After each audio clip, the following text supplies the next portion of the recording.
Hi everyone, welcome to Entry Cooperative Banking YouTube channel. I am Anshita. ആദ്യമായി channel കാണുന്നവരാണ് നിങ്ങളെങ്കിൽ വേഗം തന്നെ subscribe ചെയ്യൂ. Cooperative എക്സാംസിനെ കുറിച്ചും CSEB എക്സാംസിനെ കുറിച്ചും നോട്ടിഫിക്കേഷൻസ് അറിയാനും ക്വസ്റ്റ്യൻ പേപ്പേഴ്സ് ഡിസ്കസ് ചെയ്യാനുമായിട്ട് നമ്മുടെ ചാനൽ സബ്സ്ക്രൈബ് ചെയ്യൂ. അതുപോലെ തന്നെ താഴെയുള്ള ബെൽ ഐക്കൺ ക്ലിക്ക് ചെയ്ത് കഴിഞ്ഞാൽ നോട്ടിഫിക്കേഷൻ നിങ്ങൾക്ക് ലഭിക്കുന്നതാണ്.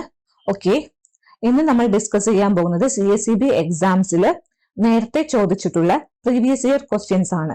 അതും കോപ്പറേഷൻ സബ്ജക്റ്റിൽ നിന്ന് വന്നിരിക്കുന്ന ക്വസ്റ്റ്യൻസ് ആണ് നമ്മൾ ഡിസ്കസ് ചെയ്യുന്നത്. ഓക്കെ, നമുക്ക് ഡിസ്കസ് ചെയ്യാൻ ഫസ്റ്റ് ക്വസ്റ്റ്യനിലോട്ട് പോവാം. അതിനു മുമ്പ് നമ്മുടെ എൻട്രിയിൽ സെപ്റ്റംബർ 8 തൊട്ട് അടുത്ത ബാച്ച് സ്റ്റാർട്ട് ചെയ്യാണ്. ഓക്കെ, അടുത്ത എക്സാം മെയിൻ ആയിട്ട് അടുത്ത എക്സാം ഫോക്കസ് ചെയ്താണ് നമ്മൾ ബാച്ച് സ്റ്റാർട്ട് ചെയ്യുന്നത്. ഓക്കെ, അപ്പൊ വേഗം തന്നെ CSEBയുടെ ഗോൾഡൻ ബാച്ചിൽ എൻറോൾ ചെയ്യൂ. അതിനുവേണ്ടി 7736122215 നമ്പറിൽ കോൺടാക്ട് ചെയ്യൂ. ഓക്കെ, അപ്പോൾ നിങ്ങൾക്ക് ഡൗട്ട്സ് ഒക്കെ ചോദിക്കാവുന്നതാണ് നിങ്ങൾക്കുള്ള. അതുപോലെ തന്നെ നിങ്ങൾക്ക് എക്സ്പേർട്സ് ആയിട്ടുള്ള ഫാക്കൾട്ടീസ് ആയിരിക്കും ക്ലാസ് എടുക്കുന്നത്. അതുപോലെ മോക്ക് ടെസ്റ്റും എല്ലാം ഉണ്ടാവുന്നതാണ്. ഓക്കെ, അപ്പൊ സെപ്റ്റംബർ 8 സ്റ്റാർട്ട് ചെയ്യും ബാച്ച്. ഓക്കെ, അപ്പൊ വേഗം തന്നെ നിങ്ങൾ ഈ ഒരു ഓപ്പർച്യൂണിറ്റി ഗ്രാബ് ചെയ്യുക. വളരെ നല്ലൊരു ഓപ്പർച്യൂണിറ്റിയാണ്. മെയിൻ ആയിട്ട് അടുത്ത എക്സാം ഫോക്കസ് ചെയ്താണ് ഈ ഒരു ബാച്ച് സ്റ്റാർട്ട് ചെയ്തിരിക്കുന്നത്. ഓക്കെ, അപ്പൊ നമുക്ക് ക്വസ്റ്റ്യൻസിലോട്ട് കിടക്കാം. അതിനു മുമ്പ് കോപ്പറേഷൻ വളരെ ഇമ്പോർട്ടന്റ് ആയ ഒരു സബ്ജക്ട് തന്നെയാണ് നമ്മുടെ CSEB എക്സാംസിൽ, ഫോറിൻ കോപ്പറേഷനും ജനറൽ കോപ്പറേഷനും. ഓക്കെ, അപ്പൊ കോപ്പറേഷൻ നന്നായിട്ട് തന്നെ പഠിച്ചിട്ട് പോവുക എക്സാമിനായിട്ട്. വളരെ ഇമ്പോർട്ടന്റ് ആണ്. അതിൽ നിന്ന് വളരെയധികം ക്വസ്റ്റ്യൻസ് ചോദിക്കാവുന്നതാണ്. ഓക്കെ, ഇപ്പൊ നമുക്ക് പുതിയ സിലബസ് അനുസരിച്ച് എന്താ മാർക്സ് ഓരോ സബ്ജക്റ്റിനും മാർക്സ് അലോട്ട് ചെയ്ത് തന്നിട്ടുണ്ട്. അപ്പൊ അതനുസരിച്ച് ഫോക്കസ് ചെയ്ത് ഒരു കൃത്യമായ പ്ലാനിങ്ങോടെ പഠിക്കുക. ഓക്കെ, നല്ല മാർക്ക് മേടിച്ചു കഴിഞ്ഞാൽ ഏറ്റവും നമുക്ക് പറ്റാവുന്നതിൽ മാക്സിമം മാർക്ക് മേടിക്കുക. ഓക്കെ, അപ്പൊ നമുക്ക് എന്താണ് കട്ട് ഓഫ് കടന്നാൽ മാത്രം പോരാ, മാക്സിമം മാർക്ക് നിങ്ങൾ മേടിക്കുക. അപ്പൊ നമുക്ക് കുറച്ചും കൂടി എന്താ ഇന്റർവ്യൂവിന് നന്നായിട്ട് പെർഫോം ചെയ്ത് കഴിഞ്ഞാൽ ഉറപ്പായിട്ട് നമുക്ക് ഒരു ജോലി ലഭിക്കുന്നതായിരിക്കും. ഓക്കെ, അപ്പൊ നമ്മൾ ഇന്ന് കോപ്പറേഷൻ സബ്ജക്റ്റിൽ നിന്നുള്ള കുറച്ച് ക്വസ്റ്റ്യൻസ് ആണ് ഡിസ്കസ് ചെയ്യുന്നത്. Okay, first question, war time babies is the nickname of option A land development bank, option B consumer societies, option C marketing societies, option D none of this. അപ്പൊ ഇതിൽ ഏതിന്റെയാണ് വാർട്ട് time babies എന്ന് പറഞ്ഞ nickname ഉള്ളത്? ഏതിന്റെ ആയിരിക്കും answer വരിക? Option B consumer societies ആട്ടോ. വാർട്ട് time babies എന്നുള്ള നിക്നെയിം ആരുടെയാണ്? കൺസ്യൂമർ സൊസൈറ്റീസിന്റെ ആണ്. അതുപോലെ ലാൻഡ് ഡെവലപ്മെന്റ് ബാങ്ക്സിന്റെ നിക്നെയിം ആണ് എന്താ? ഡിപ്രഷൻ ബേബീസ് എന്നുള്ളത്. ഓക്കെ, രണ്ടും നോട്ട് ചെയ്ത് വെക്കാം, മാറിപ്പോവരുത്. പ്രീവിയസ് ഇയറിൽ ചോദിച്ച് കണ്ടിട്ടുള്ള ഒരു ക്വസ്റ്റ്യൻ ആണ്. ഓക്കെ, കോപ്പറേഷനിൽ മെയിൻ ആയിട്ട് പ്രീവിയസ് ഇയർ ക്വസ്റ്റ്യൻസ് മസ്റ്റ് ആയിട്ട് നോക്കിക്കൊണ്ട് പോകണ്ടേ കേട്ടോ. അത് ഉറപ്പായിട്ടും കോപ്പറേഷനിൽ പല ആവർത്തി പ്രീവിയസ് ഇയർ ക്വസ്റ്റ്യൻസ് ആവർത്തിച്ച് ചോദിച്ച് കണ്ടിട്ടുണ്ട്. ഓക്കെ, അപ്പൊ പ്രീവിയസ് ഇയർ ക്വസ്റ്റ്യൻസും നമ്മുടെ കോപ്പറേഷൻ സബ്ജക്റ്റ് മെയിൻ ആയിട്ട് നോക്കിയിട്ട് പോവുക. അതുപോലെ കോപ്പറേഷനിൽ ഇമ്പോർട്ടന്റ് ആണ് ഓർഗനൈസേഷൻസ്, അവ എസ്റ്റാബ്ലിഷ് ചെയ്യപ്പെട്ട ഇയേഴ്സ്, അതൊക്കെ വളരെ ഇമ്പോർട്ടന്റ് ആണ്. ഓക്കെ, നെക്സ്റ്റ് ക്വസ്റ്റ്യനിലോട്ട് പോവാം. Before issue of debentures for raising funds, land development banks should obtain clearance from option A RCS, option B RBI, option C NABARD, option D none of this. ഏതായിരിക്കും answer വരിക? അതായത് debenture issue ചെയ്യുന്നേക്കാളും മുമ്പ് land development banks clearance ആരുടെ കയ്യിൽ നിന്നാണ് obtain ചെയ്യേണ്ടത്? Option A ആണോ, B ആണോ, സി ആണോ, ഡി ആണോ വരിക? ഇവിടെ ആൻസർ ആയിട്ട് വരിക ഓപ്ഷൻ സി നബാർഡ് ആട്ടോ. Before issue of debentures for raising funds, land development banks should obtain clearance from NABARD ആണ് ആൻസർ ആയിട്ട് വരാട്ടോ. Okay, next question, Rubber Mark started functioning in. Rubber Mark ഏത് വർഷമാണ് സ്റ്റാർട്ട് ചെയ്തത്?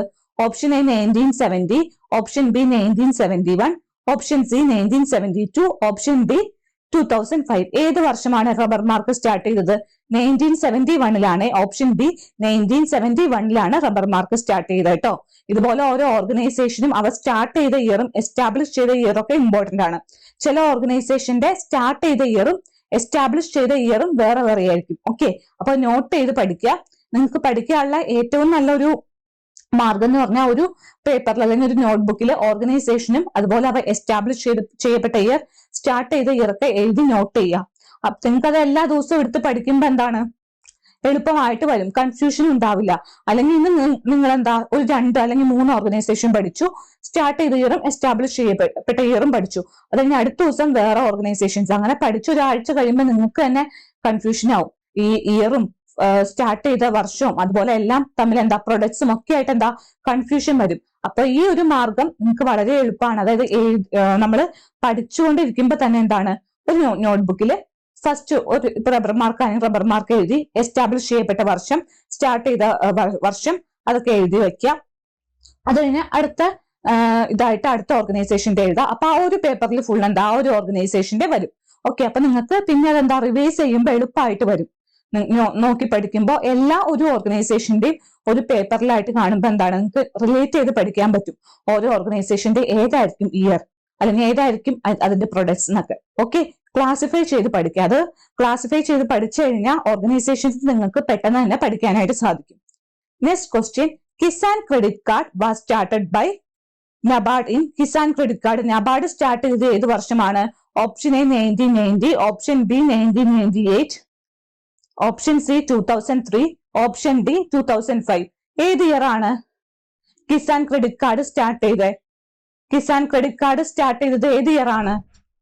Kisan credit card start ചെയ്തത് option B 1998 ആട്ടോ. Okay, Kisan credit card was started by NABARD in option B 1998 ആണ്. Note ചെയ്ത് വയ്ക്കാട്ടോ.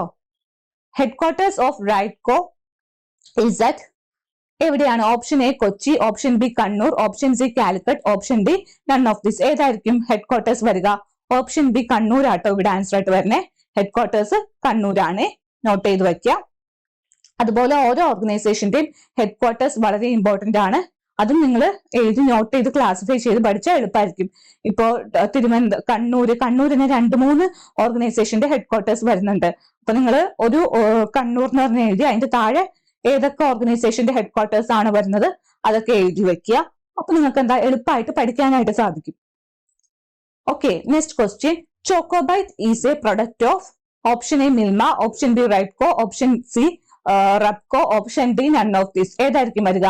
ചോക്കോബൈറ്റ് ഈസ് എ പ്രൊഡക്റ്റ് ഓഫ് ഏതാണ്? ഓപ്ഷൻ എ മിൽമയാട്ടോ answer ആയിട്ട് വരുന്നത്. ഓപ്ഷൻ എ മിൽമയാണ് ഇവിടെ ആൻസർ ആയിട്ട് വരുന്നത്. ചോക്കോബൈറ്റ് മിൽമയുടെ പ്രൊഡക്റ്റ് ആണ്. അതുപോലെ ഓരോ ഓർഗനൈസേഷന്റെ പ്രൊഡക്ട്സ് നിങ്ങൾ പഠിച്ചു വെക്കുക, വളരെ ഇമ്പോർട്ടന്റ് ആണ്. അതും പല ആവർത്തി ചോദിച്ചു കണ്ടിട്ടുണ്ട്. ഓക്കെ, അപ്പൊ ഒരു ഓർഗനൈസേഷനെ എഴുതാ, അതിന്റെ പ്രൊഡക്ട്സ് ഒക്കെ ഒരുമിച്ച് അതിന്റെ താഴെ എഴുതാ. ഓക്കെ, അത് വളരെ ഇമ്പോർട്ടന്റ് ആണ്. Okay, next question, village adoption plan is related to. Village adoption plan ഏത് ഓർഗനൈസേഷനുമായിട്ട് റിലേറ്റ് ചെയ്ത് വരുന്ന? Option A IFFCO, option B KRIBHCO, option C NABARD, option D none of this. ഇതിൽ ആൻസർ വരിക ഓപ്ഷൻ എ ഇഫ്കോ ആണ്. വില്ലേജ് അഡോപ്ഷൻ പ്ലാൻ ഇത് ഏറ്റവും കൂടുതൽ ഏത് ഓർഗനൈസേഷനായിട്ട് റിലേറ്റ് ചെയ്ത് വരുന്നതാണ്? ഇഫ്കോ ആയിട്ട് റിലേറ്റ് ചെയ്ത് വരുന്നതാണ്. ഓക്കെ, നെക്സ്റ്റ് ക്വസ്റ്റ്യൻ, ഇഫ്കോ ആയിട്ട് റിലേറ്റ് ചെയ്ത് തന്നെയാണ്. Headquarters of IFFCO is at. Headquarters എവിടെയാണ് ഇഫ്കോന്റെ headquarters? Option A New Delhi, option B Mumbai, option C Calcutta, option D none of this. ഏതായിരിക്കും വരിക? Headquarters of IFFCO. ഇഫ്കോയുടെ ഹെഡ്ക്വാർട്ടേഴ്സ് ഓപ്ഷൻ എ ന്യൂഡൽഹിയിലാണ് വരിക. ഇഫ്കോന്റെ ഹെഡ്ക്വാർട്ടേഴ്സ് ഓപ്ഷൻ എ ന്യൂഡൽഹി ആണ് ആൻസർ ആയിട്ട് വരുന്നത്. മാറിപ്പോരുത്. ഓക്കെ, അതുപോലെ ഓരോ ഓർഗനൈസേഷന്റെയും ഹെഡ്ക്വാർട്ടേഴ്സ് നോക്കി വെക്കുക, വളരെ ഇമ്പോർട്ടന്റ് ആണ്. അതുപോലെ ഇഫ്കോ, നബാർഡ്, RBI ഇതുപോലെയുള്ള ഓർഗനൈസേഷന്റെ എല്ലാ പോയിന്റ്സും മാക്സിമം പോയിന്റ്സ് നിങ്ങൾ കവർ ചെയ്യുക. കാരണം നബാർഡിൽ നിന്നും ഇഫ്കോന്നൊക്കെ ഒരു ക്വസ്റ്റ്യൻ ഷുവർ ആണ്. മിക്കവാറും എക്സാമിന് എടുത്തു നോക്കിക്കഴിഞ്ഞാൽ നബാർഡിൽ നിന്നൊക്കെ നബാർഡ് എന്ന് പറഞ്ഞ ടോപ്പിക്കിൽ നിന്ന് ഒരു ക്വസ്റ്റ്യൻ മിക്കവാറും ചോദിച്ചു കണ്ടിട്ടുണ്ട്. അപ്പൊ ഈ പറഞ്ഞ ഓർഗനൈസേഷന്റെ ഒക്കെ എല്ലാ കാര്യങ്ങളും തന്നെ നോക്കിയിട്ട് പോവുക. ഓക്കെ, അപ്പൊ ഇത്രയും ക്വസ്റ്റ്യൻസ് നിങ്ങൾക്ക് മനസ്സിലായി എന്ന് വിചാരിക്കുന്നു. അപ്പൊ നിങ്ങൾ മറന്നു പോകണ്ട, സെപ്റ്റംബർ 8-നാണ് അടുത്ത ബാച്ച് സ്റ്റാർട്ട് ചെയ്യുക. ഓക്കെ, വേഗം തന്നെ നിങ്ങളുടെ സീറ്റ് ഗ്രാബ് ചെയ്യുക. ഓക്കെ, സ്പെഷ്യലൈസ്ഡ് ആയിട്ടുള്ള ഫാക്കൽറ്റീസ് ആയിരിക്കും എടുത്തു തരണേ. മെയിൻ ആയിട്ട് അടുത്ത എക്സാമിനെ ഫോക്കസ് ചെയ്ത് നിങ്ങളെ പഠിപ്പിക്കുന്നതായിരിക്കും. ഓക്കെ, അപ്പൊ അതിനെക്കുറിച്ച് കൂടുതൽ അറിയാനായിട്ട് താഴെ കാണുന്ന ഫോൺ നമ്പറിൽ കോൺടാക്ട് ചെയ്യുക. 7736122215. Okay, thank you.